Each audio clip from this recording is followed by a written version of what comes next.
नमस्ते बच्चों, good morning everyone. और आज हम लोग फिर अपने नेक्स्ट टॉपिक की ओर बढ़ते हैं। और इसके पहले हम लोग शुरू में पढ़ रहे थे महासागरों और महाद्वीपों का वितरण, और इससे संबंधित कुछ बातें हुई थी। और हम लोग ये जाने थे कि महाद्वीपों का प्रवाह हुआ है, महासागरों का भी प्रवाह हुआ है, महाद्वीपों का विखंडन हुआ है।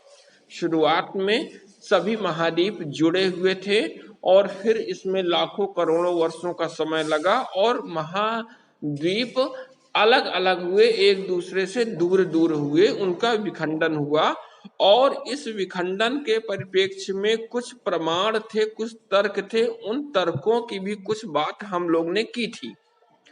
और अब उन्हीं तर्कों में जो ढेर सारे तर्क पढ़े थे, कौन कौन से, कि महासागरों के पार जो चट्टानें हैं उनकी आयु में भी समानता मिल रही है। इसके अलावा जो टिलाइट मिल रहे हैं इनमें समानता मिल रही है। प्लेसर निक्षेप, अब ये प्लेसर निक्षेप क्या है?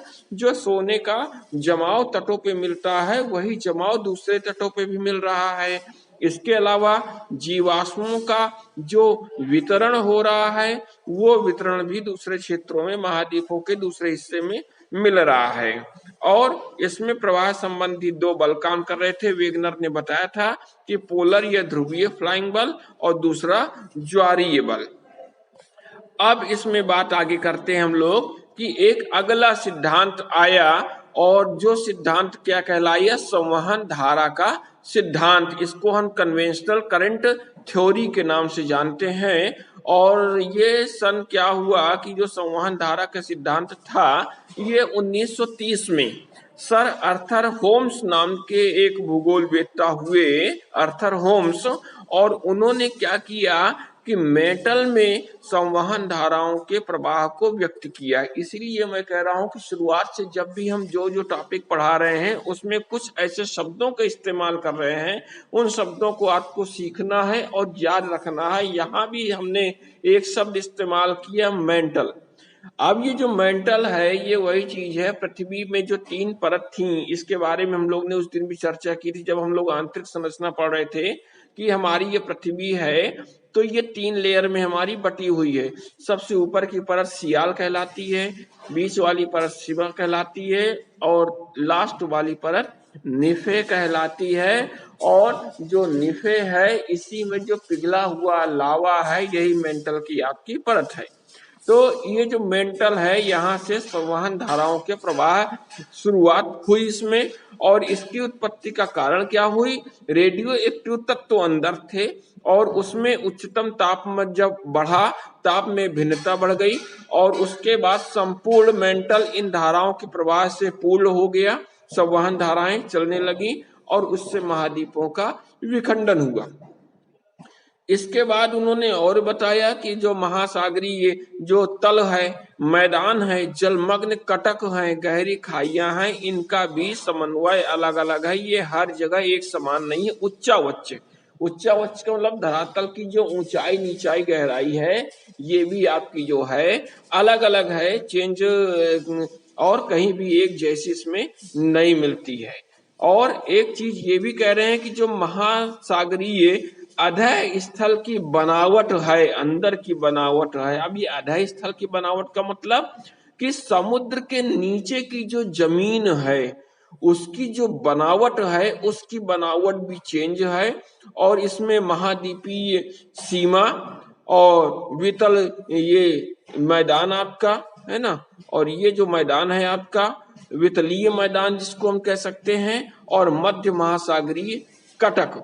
अब इनमें सबसे पहले हम देखते हैं महाद्वीपीय सीमा, कॉन्टिनेंटल मार्जिन जो बीच में मिल रहा है। महाद्वीप एक स्थान, एक जगह से दूसरे स्थान को, उनका जो बीच का जोड़ है, ज्वाइंट।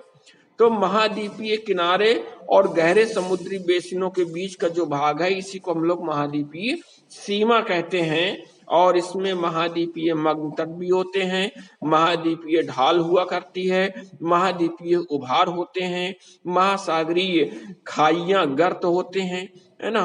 तो इन सब के बारे में अलग अलग भी समझा जा सकता है। सबसे पहले हम यहाँ पे देखते हैं वितलीय मैदान। अब ये क्या है? वितलीय मैदान वह क्षेत्र है जो महाद्वीपों से लाए गए निक्षेपों के जमाव से बने हुए हैं और इनकी स्थिति महाद्वीपीय तटों एवं मध्य महासागरीय कटकों के बीच में पाई जाती है। दूसरा क्या है? मध्य महासागरीय कटक। इसको हम मिड ओशनिक रिज कहते हैं और इसमें महासागरीय जलों में जो डूबी हुई परस्पर जुड़ी हुई लंबी पर्वतों की श्रृंखला है समुद्रों के नीचे, वो मध्य महासागरीय कटक के नाम से जानी जाती है और इसमें अनेक द्रोणियां भी हैं, सक्रिय ज्वालामुखी भी हैं। तो इस प्रकार जो है ढेर सारी इसमें चीजें हैं और इसके अलावा इसमें भूकंप और ज्वालामुखियों का वितरण भी मिलता है और इसमें प्रशांत महासागर की कुछ पेटी है और उसमें बेल्ट में भी ढेर सारे ज्वालामुखी मिल रहे हैं और लगभग 2/3 स्थिति ऐसे हैं कि सक्रिय ज्वालामुखी मिलते हैं। इसके अलावा मध्य महाद्वीपीय पेटी है, आंध्र महासागरीय पेटी है और अन्य क्षेत्र हैं। इसके अंतर्गत जो है हिंद महासागर का मॉरिशस क्षेत्र भी आ रहा है, रियूनियन क्षेत्र भी आ रहा है जहाँ ज्वालामुखी क्षेत्र हैं। और बाद में अब हम लोग नेक्स्ट टॉपिक में भूकंपीय प्रभावित क्षेत्रों के बारे में भी हम लोग पढ़ेंगे। इसके जो जो छोटे छोटे प्रश्न बीच में आपको नजर आए हैं, ये टॉपिक में हमने परिभाषाएं पढ़ी हैं, उनको आप नोट्स के रूप में बना लीजिएगा और जिससे हम लोग फिर आगे चर्चा करेंगे इस बारे में। तब तक के लिए नमस्कार।